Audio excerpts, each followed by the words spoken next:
ইসলাম তুমি আমি পেয়েছি। কতটা কষ্ট আজকে সেই ইসলাম আমাদের মধ্যে কই?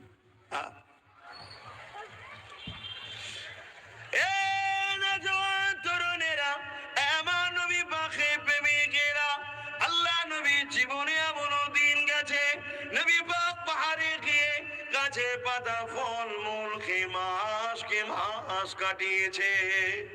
কি জন্য আমার নবী পাক এত কষ্ট করতে হয়েছে? আল্লাহ নবী হক কথা বলেছিল, নাই কথা বলেছিল, এতিম গরীব অসহায়দের পক্ষে নবী আমার কথা বলেছিল, বিধবাদের অধিকারের কথা বলেছিল।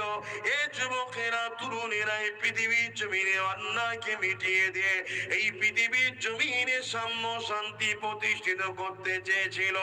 এই জন্য নবী পাকের উপরে এত জুলুম অত্যাচার হয়েছে। আর সেই নবীর উম্মত হয়ে যদি আমরা জালিমদের সঙ্গে আজ উঠা বসা করি, আল্লাহ তো আমাদের উপরে নারাজ হয়ে যাবে, আমাদের রুচিটা ছোট হয়ে যাবে, আমাদের সংসারে অশান্তি হবে, কোটি কোটি থাকলেও বা শান্তি পাবেন না। তাই বলবো পরিবর্তন হন, আমার নবী পাককে পেয়ার করুন। আহা, নবী পাক কত কষ্ট করেছে, সারা জীবনটা তোমার আমার জন্য কেঁদেছে। আজও রওজা মুবারকে তোমার আমার জন্য কাঁদতেছে।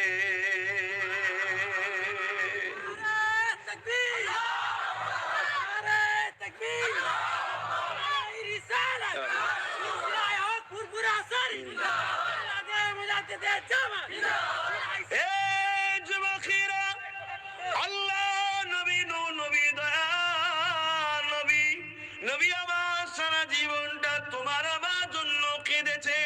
আল্লাহ নবী যখনই কেঁদেছে চোখে পানি তোমার আমার জন্য ছিল। উম্মত হিসাবে কোনদিন কি একা একা নিরিবিলি নিঝুমেতে নবীর উপরে দরুদ পড়তে পড়তে কি কেঁদেছো?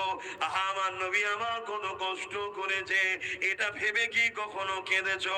আমার নবী শিশুবেলার কথা মনে করে কি কখনো কেঁদেছো? আমার নবী উহুদের ময়দানে দান্দা মুবারক শহীদ হয়েছে এটা মনে করে কি কখনো কেঁদেছো? আমার নবী পাক তায়েফের জমিনে রক্তাক্ত হয়েছে এটা মনে করে কি কখনো কেঁদেছো?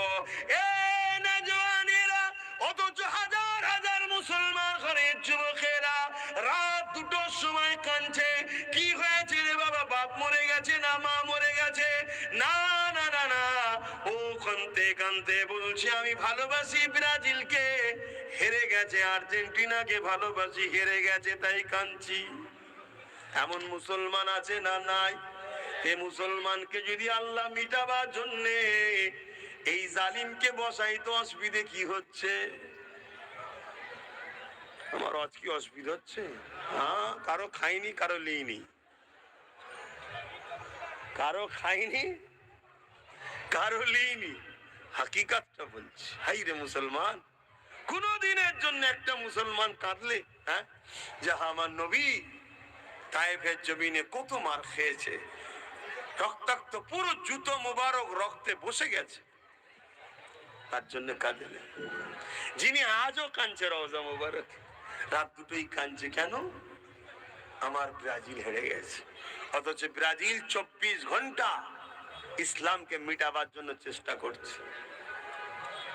আমার আর্জেন্টিনা হেরে গেছে, সব সময় চাইছে ইসলামকে মিটাবো। আমি জানি ও দেশগুলো পৃথিবীর মানচিত্র থেকে আল্লাহ মিটে দিতে পারে, ইসলাম মিটবে না। জোরে বলুন সুবহানাল্লাহ। কিন্তু আপনাদের এই হাকিকাতের জন্য আপনাদের উপর জুলুম হচ্ছে না হয়নি? কথা বলেন। যুবকেরা পরিবর্তন হন, এখনো সময় আছে। আল্লাহর হস্তে পরিবর্তন হন, আল্লাহ নবীকে প্রিয়ার করেন, ভালোবাসেন, নবীর সুন্নতে জীবন গড়েন, নিজের পরিবার বাচ্চা মা বাপ নিবাসী করে দিয়ে থাকেন, হালাল ইনকাম করাতে ব্যস্ত থাকেন। ডেলি 1000 টাকা ইনকাম হয়ে গেছে তো কি হয়েছে?